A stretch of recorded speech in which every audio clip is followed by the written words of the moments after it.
You know exactly what you want. You've probably known for a while, and you've tried. You've made the plans, you've done all the things, you've started over and over again, and yet you still somehow end up right back where you started, wondering what the heck is wrong with you.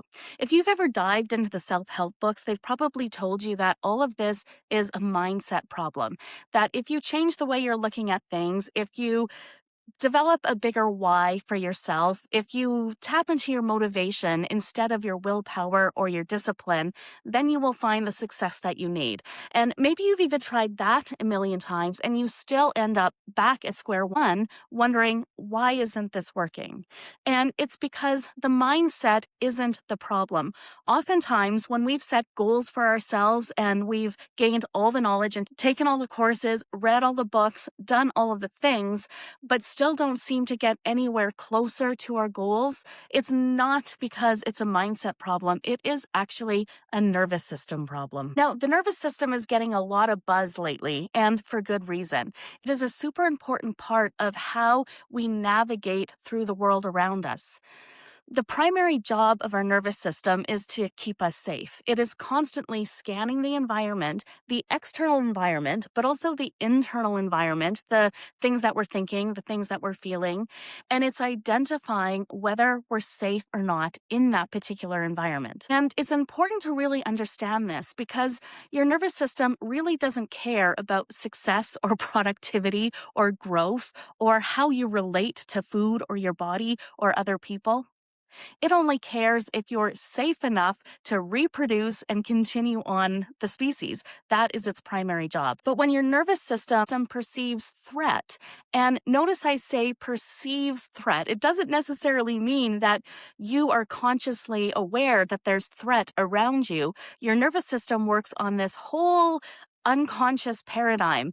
And when it thinks that you're in an unsafe situation, it is going to do what it needs to do to protect you and ensure your survival first. And so, what this means is that no matter how important a goal may be to you, if your nervous system doesn't perceive it as a safe goal, that goal is never going to happen. It is going to prioritize keeping you in old, familiar habits because that is what feels safe to your brain and to your nervous system. It's also important to understand that the nervous system does not distinguish between a physical threat and an emotional threat.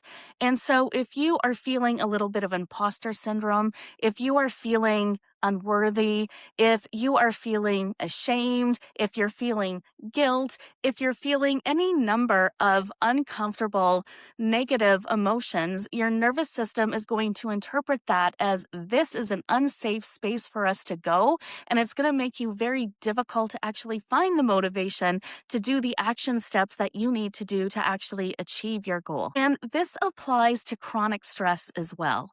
I think so many of us in today's day and age are living under such a heavy state of chronic stress that it feels so familiar to us right now. We don't even recognize that we're always stressed. And it isn't until something happens to tip the plate over, like that last straw that breaks the camel's back, that we actually recognized we're stressed out and approaching burnout. Most of us are living there on the brink constantly. And your nervous system recognizes this as a threat as well. And so it's not just the old wounds that we carry around with us. It isn't just the acute stressors that happen in day-to-day life. It's the accumulation of all of this stress that we carry in our body. The nervous system holds on to that, and it perceives this as an unsafe place for us to be. And so when we're in that unsafe space chronically, it's really difficult to make any changes in our lives.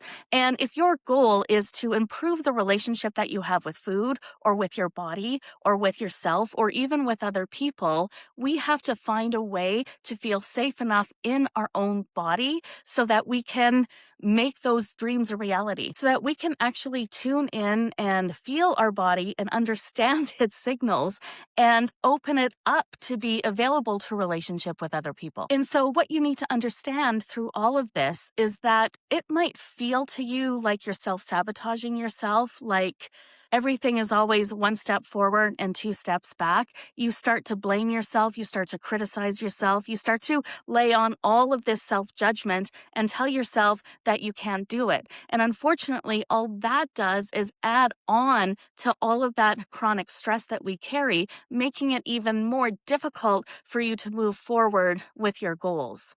And the truth of the matter is that if you have a dysregulated nervous system because of all of this chronic stress, negative emotion, negative self talk, it will be impossible to move forward with your goals. And so, this is exactly why willpower alone is a broken strategy. People often talk about the metaphor of willpower being like a battery, that at some point, the energy of willpower just burns out.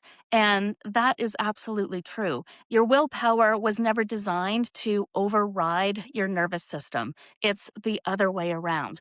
So when you start operating from a regulated nervous system and from a place of safety, then you seem to have this endless supply of willpower. It's like you've got this solar powered battery of willpower that is always there for you when you need it.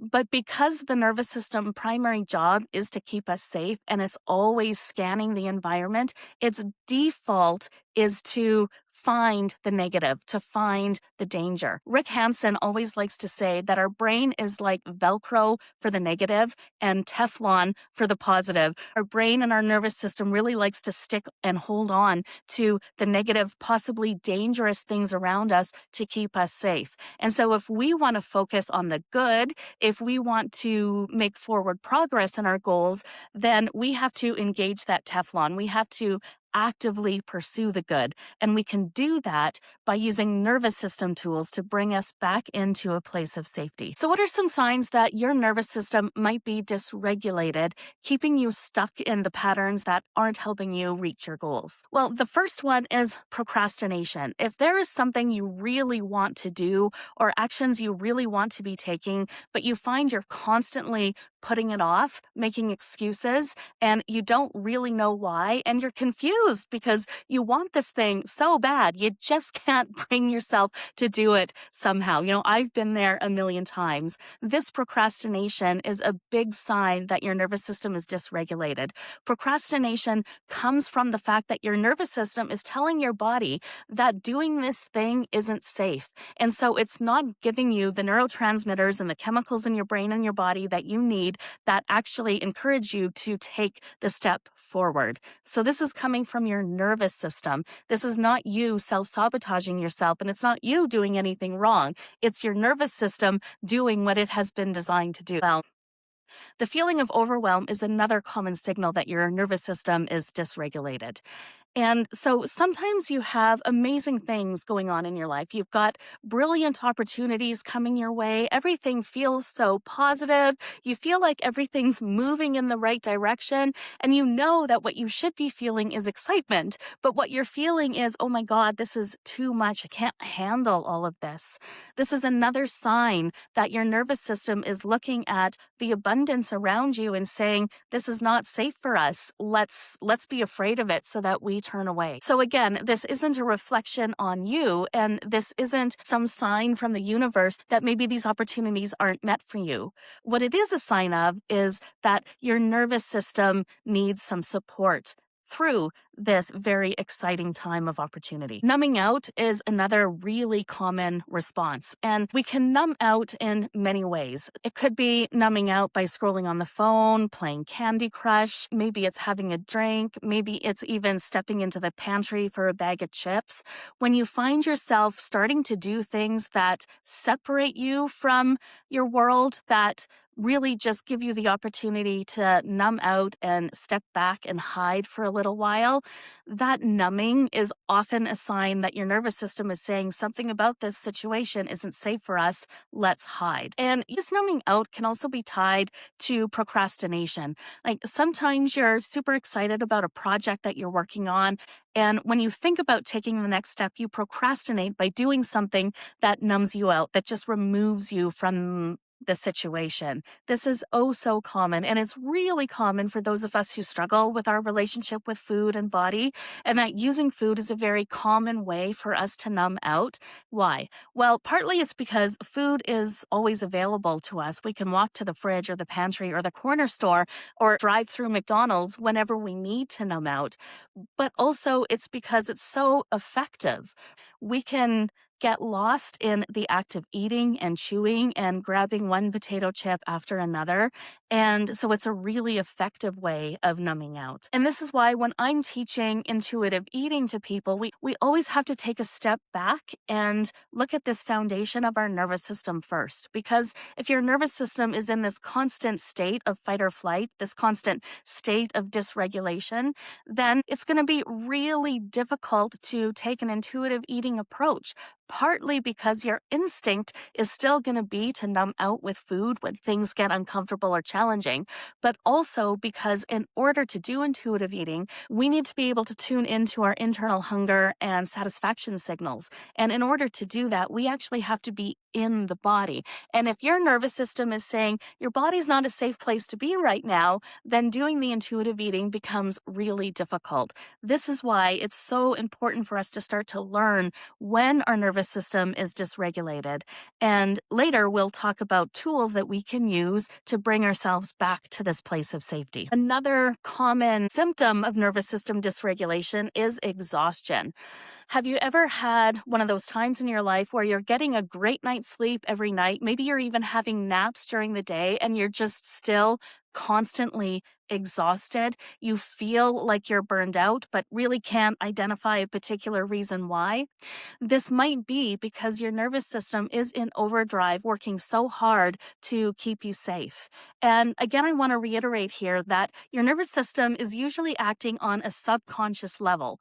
And so you might look at your world and say, there is nothing here for me to be afraid of. There is no danger here. Your nervous system sees it differently. And this is because your nervous system in your brain is taking in information constantly, and it is filing different pieces of information away. It's making associations. And so something might have happened years and years and years ago that somehow made your nervous system feel unsafe. And so now when something happens in present day, to remind your nervous system of that moment, it's going to send the red flags up. And so if you're exhausted, it could just be because your nervous system has been stuck in overdrive for too long, and it's telling you you need to rest, you need to hide, you need to keep yourself protected. So really what this all comes down to when we talk about pursuing our goals, it's that you know what to do, you have a plan, and you just can't follow through. And the sad thing about all of this is, what do most of us do? We start to blame ourselves, right? We criticize ourselves. We wonder what's wrong with ourselves. And again, that is not the case. It's never your fault. It is your nervous system. And it's not your nervous system's fault, because remember, your nervous system is just doing what your nervous system was designed to do. What our task is then is to learn how to bring that nervous system back to a place of safety. So if you want to make real lasting change in your life, we need to come back to a place where your nervous system tells you you're safe here. When your body feels safe, your prefrontal cortex, the part of your brain that is responsible for making plans and taking the next step, comes back online. See, when you have a dysregulated nervous system, there are more ancient parts of your brain that light up in an effort to do what it needs to do to keep you safe. Your ability to think rationally, to make a pros and cons list, to make a plan, to make decisions, to take the next step forward really becomes blunted because all of your energy is focused on keeping you safe. And so if we want to be productive and reach our goals and take the next step, we have to do this from a place of regulation. It is in this state of regulation where creativity and playfulness and, divine inspiration comes from. I think sometimes we think being creative or having the space to really think through things is a luxury that's not afforded to us in this modern culture. I think that it is absolutely the foundation to pursuing our goals, and it truly is accessible to each and every one of us. And so, this is why in my membership program, Enough Already, we spend so much time doing very restorative practices like gentle yoga and yin and restorative yoga and yoga nidra and breath work and meditation practices and somatic awareness practices. It's because it allows us to train the nervous system that our body is a place of safety and that stillness is a place of safety. And so when we're doing a gentle yoga practice, we're coming back into our body. We're paying attention to how it feels as we move from pose to pose and how it feels as we breathe with our movements. And notice I'm saying gentle yoga. In my world, we don't do fast paced aerobic yoga. I don't teach yoga in this context as a way to build strength or muscle or balance, although that does happen. The purpose is to come back to our bodies, to remember what it feels like to be in our bodies so that our nervous system gets the message this is a safe place to be. If we're working too hard, if we are getting the adrenaline running, if we're working up a big sweat, if you already feel a little bit unsafe in your body, there's a good chance that that hormonal milieu that's created in those types of yoga practices might send your nervous system the message that, hey, maybe this isn't a safe place to be. And so here we slow things down and make it possible. Now, because we slow things down, this can be uncomfortable for a lot of people. If you are so used to go, go, go, go, go all of the time, and your nervous system has identified that as being the place of safety, slowing down to really be present with yourself can be really uncomfortable. And that's why this is a practice, and this is why we have to gently ease ourselves into this so that we can slowly encourage our nervous system back into a default state of safety. When we are so busy running from work to caravanning the children around to their after school activities and the evening activities we all have and cleaning the house and cooking meals and doing all the things, it feels impossible to take some time out of our day to do activities that just feel like rest, particularly in a culture that seems to tell us that rest is just a waste of time. I'm here to tell you that rest is so very important, but also when we're engaging in these practices that feel like rest, they're actually actively doing work inside your nervous system. So if you can look at it that way, it might help you find the time to carve out to engage in practices like this. And in Enough Already, we also do a lot of somatic experiencing. And what this really is an understanding that the body does carry its own wisdom. It also carries memories.